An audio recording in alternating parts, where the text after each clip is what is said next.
আমি মাকে খুশি করতে গেলে বউ নারাজ, বউকে খুশি করতে গেলে মা নারাজ। কিন্তু আমি একজন মানুষ, কোন দিকে যাব? ইসলাম বলে তুমি তোমার মার কি সন্তান, তুমি তোমার বউয়ের কি স্বামী। শব্দগুলা খেয়াল করবেন। তুমি তোমার মার সন্তান, যার পায়ের নিচে তোমার বেহেশত।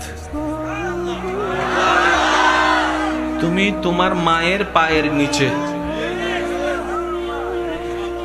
তুমি তোমার বউয়ের কি স্বামী। স্বামী মানে অভিভাবক। অভিভাবক কি নিচে না উপরে?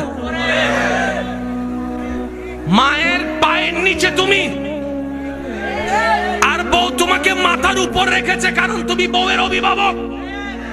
তো উপরওয়ালা তো নিচের ওয়ালা মতো হয় না, নিচের ওয়ালা তো উপরওয়ালার মতো হয় না। এবার সে বলে আমি করব কি? বলে যে শোনো, তুমি মাকে মাথায় রাখো, বউকে বুকে রাখো।